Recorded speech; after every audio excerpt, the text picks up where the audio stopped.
शान्तिः शान्तिः शान्तिः।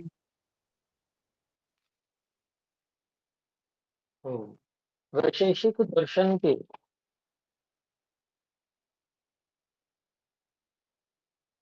पंचम अध्याय को आरंभ करने वाले हैं हम। इससे पहले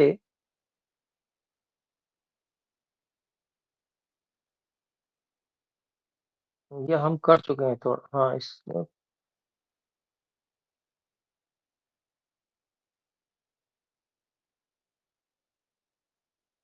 अभी नहीं किया है। तो इससे पहले पहले यदि कोई प्रश्न हो तो कृपया हस्तोत्थापन द्वारा सूचित कर सकते हैं।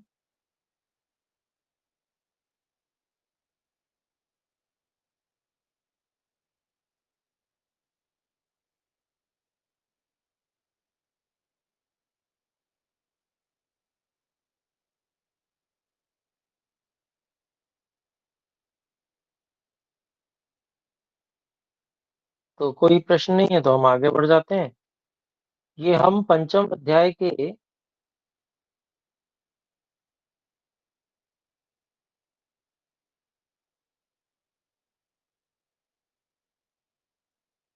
हाँ, संयोगा भावे गुरुत्वात् पतनम, ये भी कर लिया था क्या?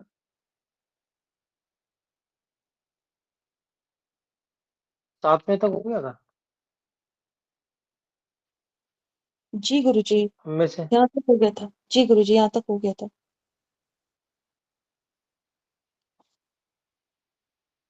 जी जी।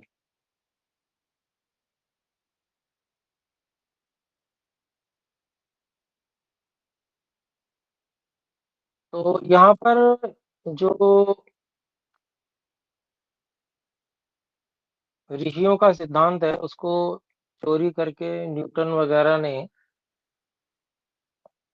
और प्रस्तुत कर दिया, वो प्रसिद्धि पा ली। पर लोगों को अब पता चल रहा है भाई ये न्यूटन की खोज नहीं थी, ये तो पहले से ही ऋषियों ने और विशेष रूप से वैशेषिक दर्शन में सारी बातें बता रखी हैं। तो वो यही पंचम अध्याय का प्रथम आनिक है। और इसमें हमने बात की कि आत्मा का जो संयोग है और प्रयत्न है उससे हाथ में कर्म होता है, हाथ के संयोग से मूसल में कर्म होता है, मतलब ऊपर उठने का उत्थापन। लेकिन जब मूसल नीचे गिरता है और उस गिरने के बाद में, टकराने के बाद में जब मूसल ऊपर उठता है तो वहां पर हाथ का संयोग कारण नहीं है उसके ऊपर उठने में। ऐसे ही हाथ जो मूसल से जुड़ा हुआ है, मतलब पकड़ा हुआ है हाथ से मूसल को, और वो टकराने के बाद जब मूसल ऊपर उठा तो हाथ भी ऊपर उठा, तो वहां पर भी हाथ के उठने में आत्मा का संयोग कारण नहीं है। तो मूसल टकराने से उठ रहा है इसलिए नीचे टकराने से उठ रहा है, तो वो कारण है। आत्मा का संयोग इस बार जो ये उठना ऊप कर्म हो रहा है इसमें कारण नहीं है। तो उसी बात को 5वें सूत्र में स्पष्ट किया कि जो अभिघात होता है अर्थात टकराता है मुसल नीचे, उसके बाद में मुसल के संयोग के कारण से हाथ में कर्म होता है। मुसल का संयोग वहां पर कारण है हाथ में, बाद में जब ऊपर उठता है मुसल टकरा कर, तो हाथ में जो कर्म हो रहा है तो वहां पर मुसल से संयोग हाथ में जो है वो कारण है। और छठे सूत्र में कहा गया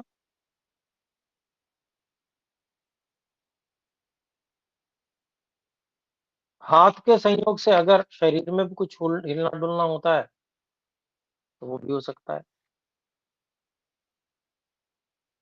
और जब हाथ से संयोग का अभाव हो जाता है, मान लीजिए मुसल को उठाया, उठाने के बाद में जब उसको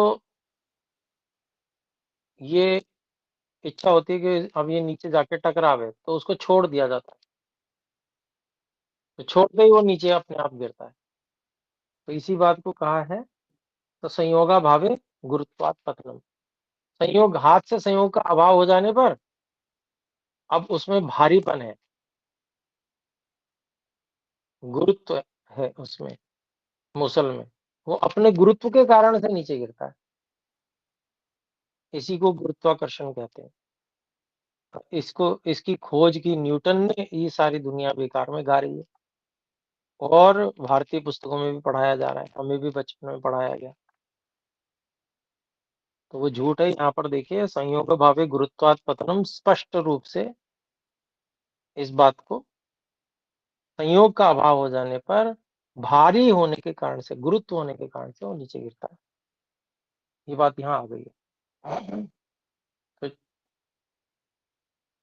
सारी की सारी जो उसमें पूरा विवरण यहाँ पर बहुत अच्छी प्रकार से सूत्रों में दे दिया गया है।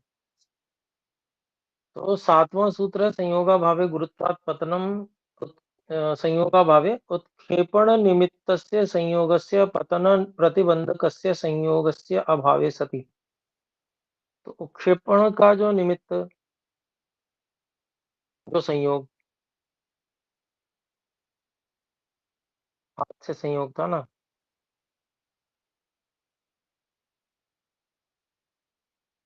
जो पतन प्रतिबंधकस्य, जो गिरने का, गिरने से रोक रहा था उसको, गिरने से रोकने वाले उस संयोग का, संयोग से अभावे सति, अभाव हो जाने पर,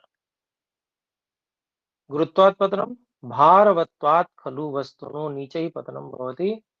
भार वाली वस्तु का नीचे गिरना होता है। पतने नान्यत कारणम भार एव कारणम, गिरने में कुछ और कारण नहीं है, भार ही कारण है। फिर 8वें सूत्र की भूमिका है, पतनम भवति संयोगाभावे गुरुत्ववतो वस्तुनः। तो भार वाली वस्तु का संयोग का अभाव हो जाने से गिरना होता है।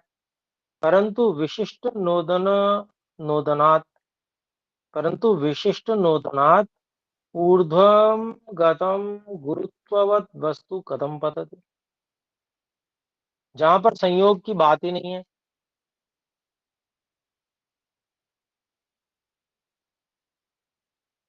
बॉल को उठाया, ऊपर की ओर फेंका, ऊपर की ओर फेंका, तो अब ऊपर कोई संयोग थोड़ी है, एक सीमा तक जाती है बॉल, फिर नीचे गिरती है। तो वहां संयोग का अभाव तो हो नहीं रहा है, वो कैसे गिर रही है, ये प्रश्न कर रहे हैं। तो परंतु विशिष्ट नोदनात्, विशेष प्रेरणा से ऊर्ध्वम गतम, ऊपर गई हुई गुरुत्ववत वस्तु, भार वाली वस्तु, कथम पतित, वो कैसे गिरती है, उच्चते। वहां तो संयोगाभावे पतनम नहीं कह सकते ना, तो उसके बारे में बताते हैं। 8वां सूत्र, नोदन विशेषा भावाद नोर्ध्वम न तिर्यक गमनम। तो प्रेरणा जो विशेष है, अर्थात जो वेग विशेष, प्रेरणा विशेष नीचे से दिया गया था ऊपर जाने के लिए, उस विशेष का, उस प्रेरणा विशेष का अभाव हो जाने से, वो प्रेरणा जो दी गई थी वो असीमित प्रेरणा थोड़ी थी, उसमें एक शक्ति लगाई गई थी। वो जितनी शक्ति लगाई गई थी वो सीमित थी। वो जब तक शक्ति का प्रभाव रहा तब तक वो वस्तु ऊपर गई, भार वाली वस्तु ऊपर गई। फिर कहते हैं नोदन विशेष अभावत। अब जो प्रेरणा विशेष का जैसे ही अभाव हो गया, वो तो चुक गई, पूरी मतलब खप गई, वो प्रेरणा पूरी हो गई। तो उस नोदन विशेष का, उस प्रेरणा विशेष का अभाव हो जाने से न ऊर्ध्वम न तिर्यक गमनम, न तो फिर ऊपर जाना हो पाता है और ना टेढ़ा मेढ़ा कहीं जाना हो पाता है, फिर तो वो सीधे नीचे ही आती है। ये अभिप्राय है। तो आइए भाष्य देखते हैं। नोदन विशेषाभावात प्रेरण संस्कारस्य प्रणाशात। नोदन विशेष अभावात को खोलते हैं प्रेरण संस्कारस्य प्रनाशात। जो प्रेरण संस्कार है उसका नाश हो जाने से गुरुत्ववतो वस्तुना, भार वाली वस्तु का, न ऊर्ध्वम न तिर्यक गमनम, ये सूत्रस्थ पद है, इसको खोलते हैं। न ही ऊर्ध्वम न ही तिर्यक गमनम भवति, ना तो ऊपर की ओर जाना और ना ही टेढ़ा मेढ़ा जाना होता है।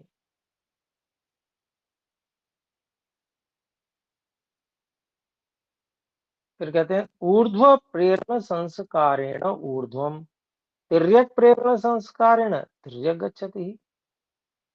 किसी भी चीज को ऊपर की ओर प्रेरित करेंगे, उस संस्कार के द्वारा वो ऊपर जाएगी। जब तक वो संस्कार रहेगा तब तक ऊपर जाती रहेगी।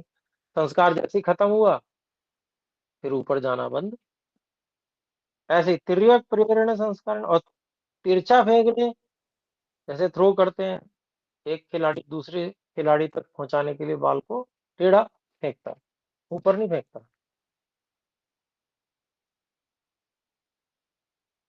गेंद को। तो वो तिर्यक प्रेरण संस्कार है, वो जो हाथ से दिया जा रहा है बॉल को, जो टेढ़ा प्रेरण संस्कार है, अर्थात उसमें जो वेग भरा जा रहा है गेंद के अंदर, उससे तिर्यक गच्छति ही, वो जो गेंद है वह टेढ़ी जाती है। या भार वाली वस्तु नान्य था और किसी प्रकार से नहीं जाती, जैसा संस्कार देंगे वैसे ही हो जाएगी। तो तत्प्रेरण संस्कार समाप्ते कथम स्यात् ऊर्ध्वं तिर्यंक वा गमनम। और जैसे ही वो प्रेरण प्रेरण संस्कार खत्म हो जाता है, वो असीमित थोड़ा ही था, एक शक्ति दी थी उसको, शक्ति, एक विशेष शक्ति से उसको वो संस्कार भरा गया था उसमें फेंकते समय। तो वो जैसे ही खत्म होता है, समाप्ति, उसके समाप्त हो जाने पर कथम स्यात् ऊर्ध्वम तिर्यक वा गमनम। तो फिर कैसे उसका ऊपर की ओर या टेढ़ा जाना कैसे हो सकता है, पता नहीं हो सकता। कुतो फिर आगे 9वें सूत्र की भूमिका, कुतो नोदन विशेष इति उच्यते। फेंकना विशेष कैसे होता है उसके बारे में कहते हैं। 9वां सूत्र है प्रयत्न विशेषाद नोदन विशेषः।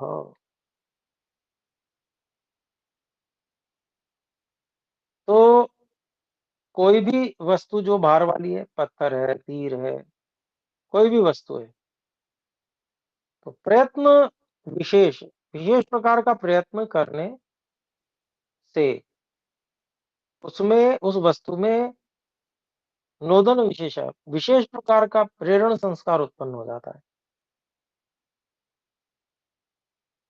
प्रयत्न करने से, प्रयत्न विशेष लगा देने से उस पर, उसमें एक वेग संस्कार है ना, प्रेरणा, प्रेरण संस्कार जिसे हम कह सकते हैं, प्रेरणा वेग संस्कार भी कह सकते हैं, वो उत्पन्न होता है। तो आइए इसके भाष्य को देखें। प्रयत्न विशेषात बाणलोष्टादि व तिर्यगूर्ध्वम दूरम प्रक्षेप्तुम हस्त ज्यादिकस्य बलेन। इतना कर लेते हैं पहले इसका अभिप्राय। प्रयत्न विशेषात को खोल रहे हैं। बाण, लोष्ट ढेले को कहते हैं, मिट्टी का ढेला। तो बाण, ढेला आदि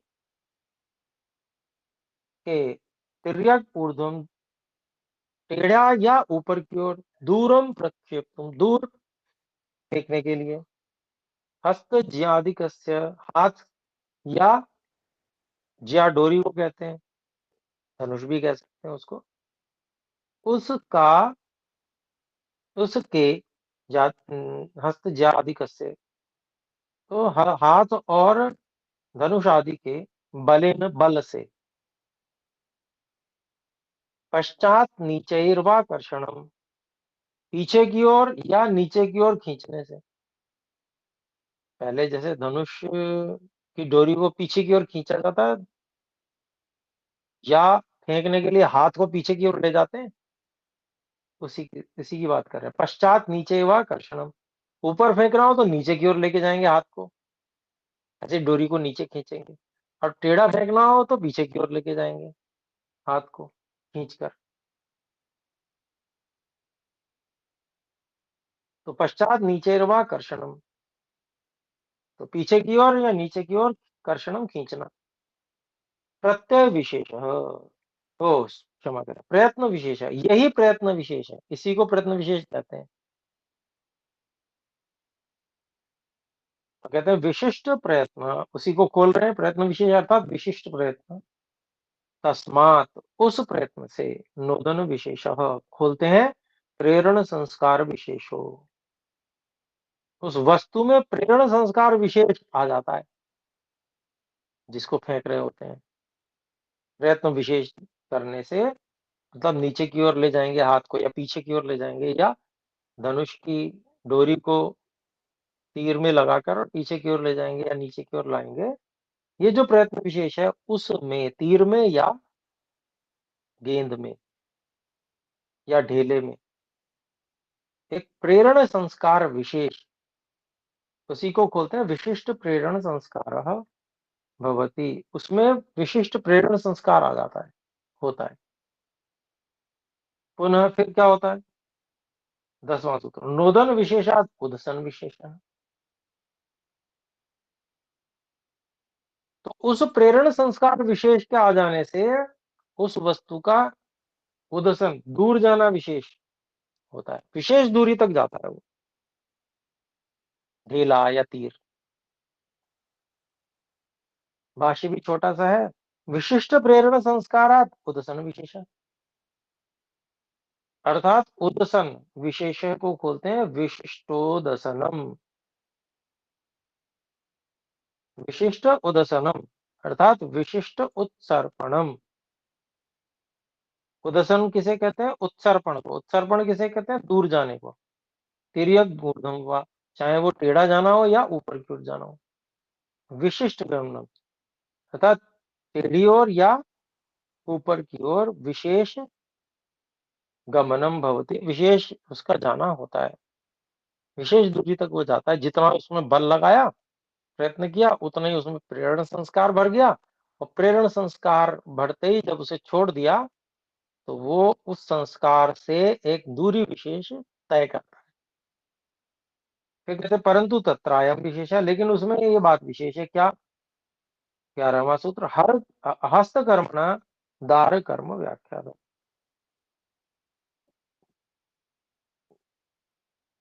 हाथ के कर्म से ही जो बालक का कर्म है उसका भी व्याख्यान कर दिया गया, समझ लेना चाहिए।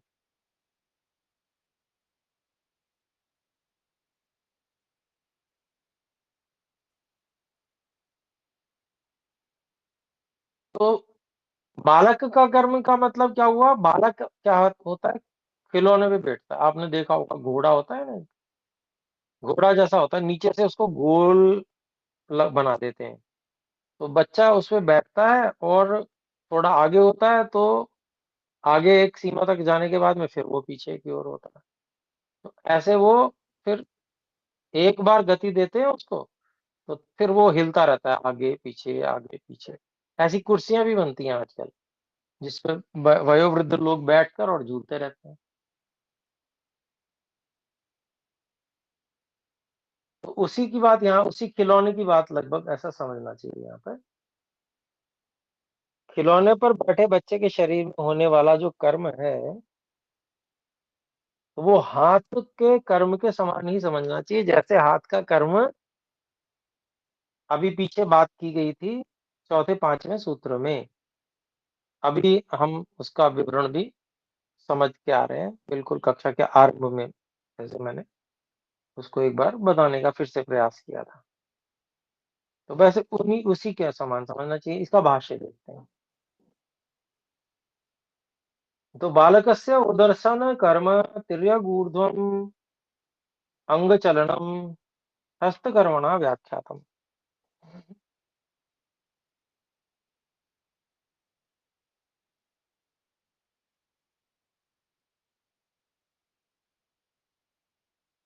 तो हस्तकर्मण व्याख्यातम को बोलते हैं हस्तकर्मण तुल्यम व्याख्यातम वेदी तव्यम। क्या कह रहे हैं देखिए, बालकस्य उदसनम कर्म, बालक के गति का जो कर्म है, खिलौने पे जो गति कर रहा है वो,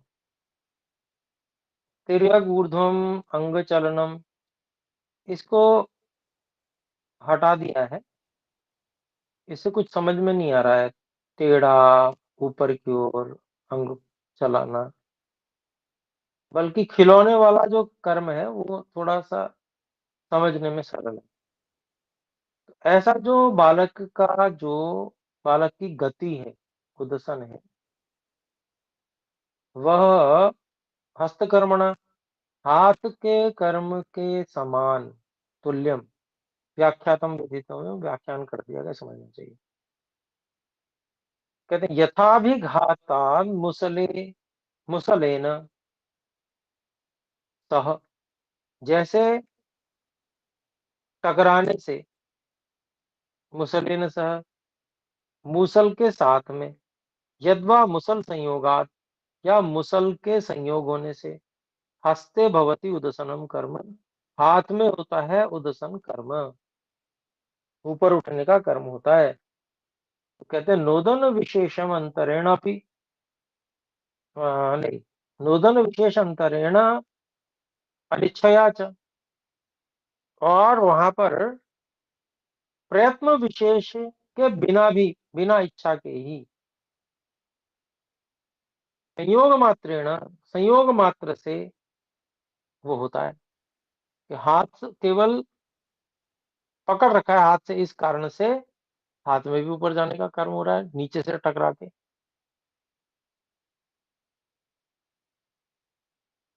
तो संयोग मात्र से होता है। तथैव वैसे ही, क्रीडतो बालकस्य उदसनम कर्म, खेलते हुए बालक का जो हिलने का जो कर्म है, एक बार उस बच्चे को झुला दिया, अब वो झूल रहा है, आगे पीछे आगे पीछे आगे पीछे, आपने देखा है सभी ने। तो ऐसा जो होता है खेलते हुए बालक का जो हिलने का कर्म है, वैसा ही होता है नूदन विशेषम अंतरेण, फिर वो उसमें प्रयत्न विशेष की अपेक्षा नहीं रहती है। एक बार किया रहता है प्रयत्न विशेष, फिर उसके बाद में वो आगे पीछे होता रहता है, थोड़ा थोड़ा हिलता रहता है। तो वो प्रयत्न विशेष के बिना ही क्रीडन साधन संयोगे न, खेलने के साधन के संयोग से वो होता है। यहाँ सही चीज दे दी स्वामी जी ने, इसकी इसको ही ग्रहण करेंगे। अब यद्वा जो कह रहे हैं ना, वो बात थोड़ा अस्पष्ट है, इसलिए उसको हटवा दिया स्वामी जी ने, पढ़ लेते हैं फिर भी। यद्वा बालकस्य नवजात शिशोरंग चलनम न नोदन विशेषेण, या फिर ऐसा कहा जाए कि बालक जो नवजात शिशु होता है, उसका जो अंग का चलना है वो प्रयत्न विशेष के बिना ही होता है। किंतु तदभ्यंतर स्थितस्य प्राणवायु संयोगेन, उसके अंतर स्थित प्राणवायु के संयोग से होता है। तो ये जो बात है ये ठीक नहीं लगती है, इसलिए इसको हटवा दिया है, क्योंकि बालक भी हाथ पैर हिलाता है तो अपनी इच्छा से हिलाता है, ऐसे ही बिना अपने आप नहीं, बिना इच्छा के नहीं हिलता। इच्छा करता है तभी हिलता है, बालक इच्छा करता है तब हिलता है। आप देखे देखिए, कोई चीज खिलौना देंगे वो हाथ बढ़ाएगा, तो ये अनिच्छा से नहीं है, इच्छा पूर्वक हो रहा है, प्रयत्न भी उसमें लग रहा है आत्मा का। खाने की चीज दीजिए, वो हाथ में लेके सीधा मुंह में उसका, कोई भी चीज होगी लेके, बच्चों को आपने देखा ही होगा। तो ये सब आत्मा के प्रयत्न विशेष से हो रहा है, तो ये जो बात है उतनी नहीं जम रही थी, इसलिए हटवा दी स्वामी जी ने, स्वामी विवेकानंद जी। तो आइए 12वां सूत्र देखें। तथा दग्धस्य विस्फोटने, वैसे ही जो जलते हुए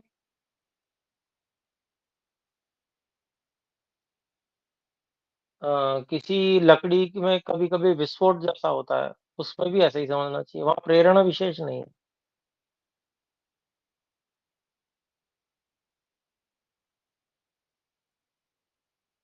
उसी प्रकार से जलती हुई लकड़ी या पहाड़ों के बम से फूटने पर जो टुकड़े उछलकर दूर जाते हैं, उनमें आत्मा का विशेष कारण, नोदन आदि नहीं होता। अग्नि का संयोग ही वहाँ कारण होता है।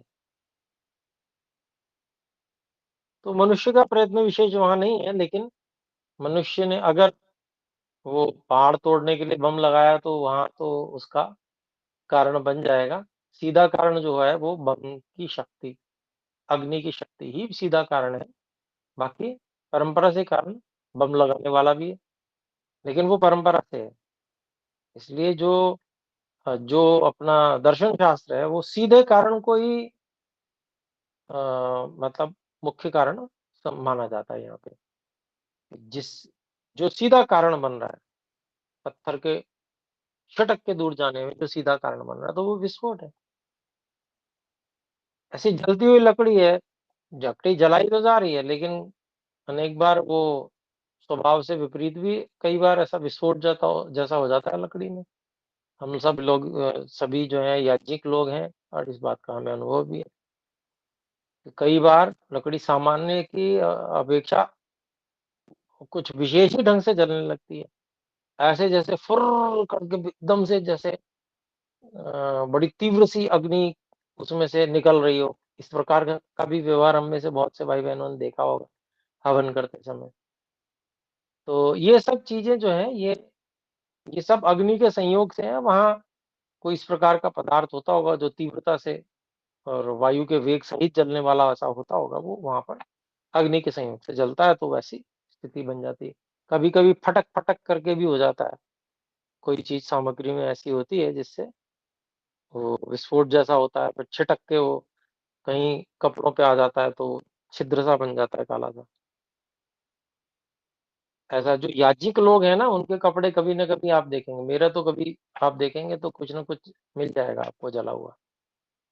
तो वो इसी कारण से होता है कि कभी न कभी तो ऐसा होता ही है कि कोई न कोई चीज़ ऐसी फिटक जाती है।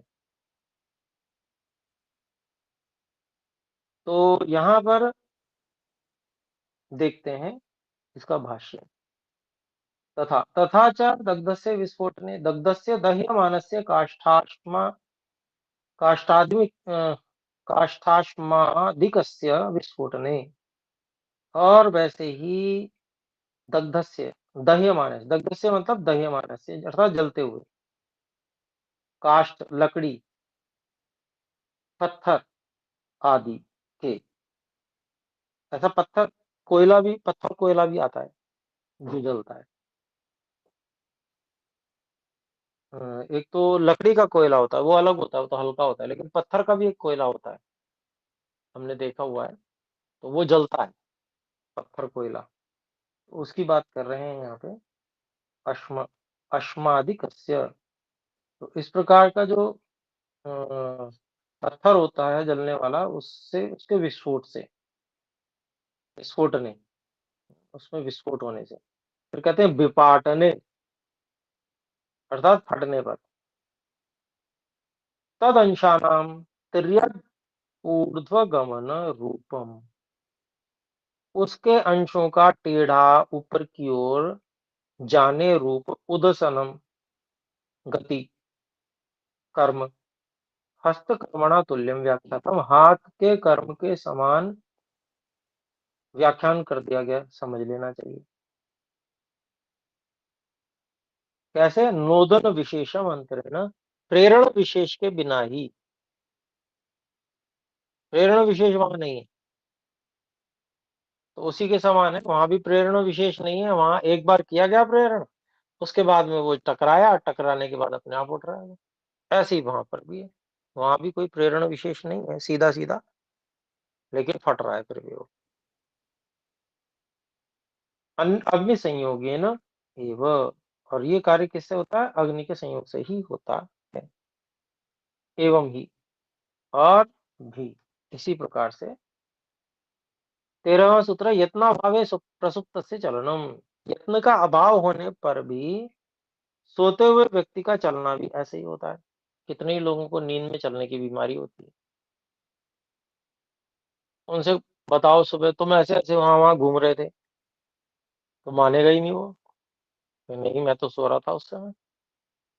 ऐसा भी होता है। तो ये भी जो है यत्न के अभाव में सोते हुए व्यक्ति का जो चलना है, वो भी उसी हस्तकर्म के समान जो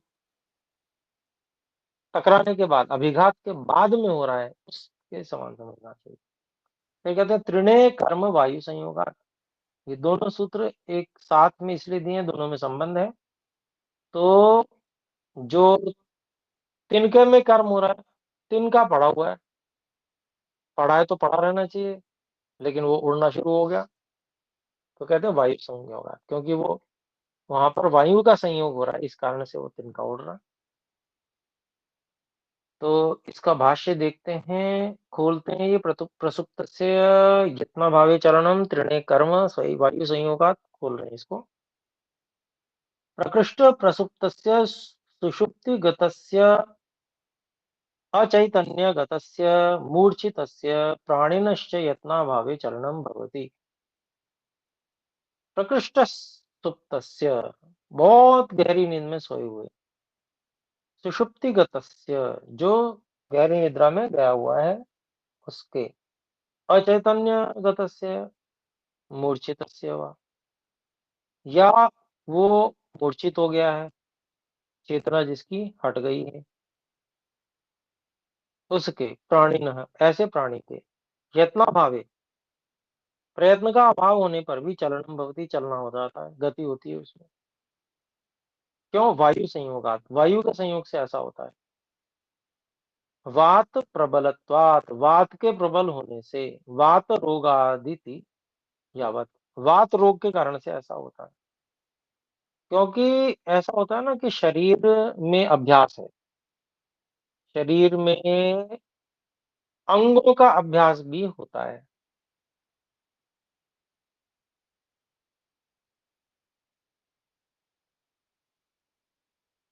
तो ये जो अंग का अपना अभ्यास है, वात बढ़ी हुई है, व्यक्ति सो रहा है, वो वात का संयोग जो जिस अंग का अभ्यास है उससे होकर और इस प्रकार की क्रिया हो जाती है, और उसको बोध नहीं रहता क्या हुआ। ये यहाँ पर यही बात यहाँ कही जा रही है, यत्ना भावे चलनम भवति वायु संयोगात् वात प्रबलत्वात्, वात के प्रबल होने से ऐसा होता है। ये रोग है, वात रोगादिति यावत, इसको वात रोग के कारण से होना कहा जाता है। तथा तृणे, इसी प्रकार से तृण में, तिनके में, तृणादि वनस्पति वर्गे च कर्म, तृण आदि वनस्पति वर्ग में जो कर्म होता है, यत्र तत्र गमनोड्डयन उपकर्म, जहां तहां जाकर उड़ने रूप जो कर्म है, वो वायु संयोगात, वायु संसर्गात भवति, वायु के संयोग से, वायु के संसर्ग से होता है। अथच, और भी, मणिगमनम सूच्य विसर्पणम इति अदृष्ट कारणकम,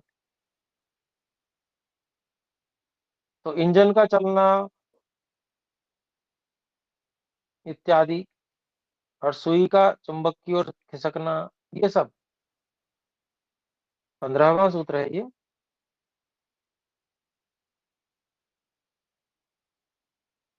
इंजन का घूमना, या ऐसा कहें वायुयान का चलना, लोहे की सुई का चुंबक की ओर सरकना, रूप कर्म, ये सब उन पदार्थों में स्थित अदृष्ट शक्ति के रूप में होता है। अदृष्ट शक्ति जो है वो चुंबकीय शक्ति है, या विद्युत चुंबकीय शक्ति है। तो ये उसको ही कहा जा रहा है, उसको बताया जा रहा है कि वह ऐसी शक्ति होती है इंजन में।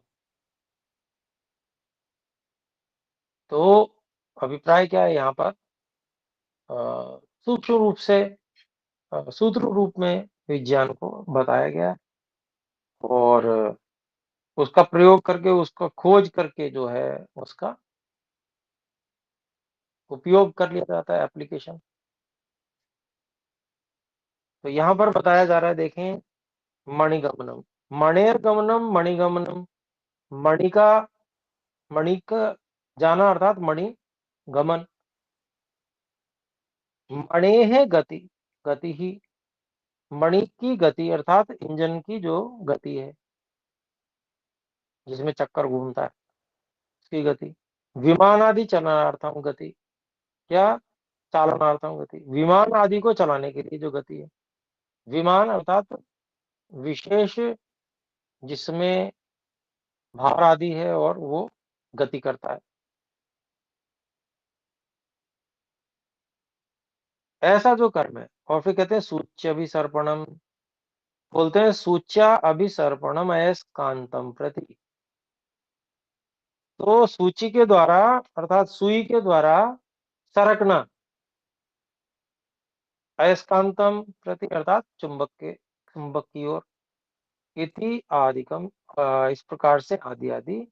तृणस्य तृणकांतम प्रति सर्पण वृत्तम, तिनके का तृणकांतम प्रति सर्पण वृत्तम, तृणकांत के प्रति सरकने का जो व्यवहार है, अर्थात यहाँ पर तृणकांत उसको कहा गया, जैसे कोई भी इस प्रकार की वस्तु होती है ना, जो जिसमें थोड़ा सा तेल लगा के उस पर घर्षण कर लिया जाता है, तो देखेंगे आप उसकी ओर, उसमें आवेशित हो जाता है ना वो, तो वो तिन के या कागज के छोटे छोटे टुकड़े वो उसकी ओर आकर्षित हो जाते हैं। तो यही तृणकांत उसको कहा गया है, उसके प्रति तिनकों का सरकना, उसकी ओर आकर्षित होना। ये क्या है? अदृष्ट कारणकम, अदृष्टम ही तत्शक्ति नैसर्गिकी, अदृष्ट ही उसकी स्वाभाविक शक्ति है, उसके कारण से, तस्य कारण से, यस्य तथा भूतम तदस्ति। अच्छा, अदृष्ट जिसकी स्वाभाविक शक्ति है, कारण जिसका अर्थात आकर्षण आदि का, उस प्रकार का वह गमन रूप कर्म होता है।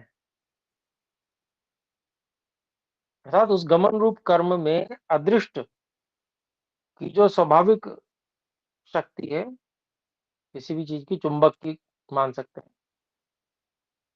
उस प्रकार का कारण जो गमन रूप कर्म है उसका होता है।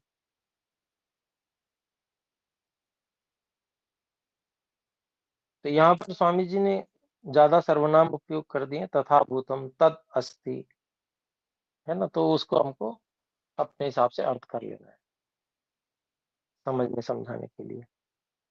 फिर आगे देखते हैं 16वें सूत्र की भूमिका है।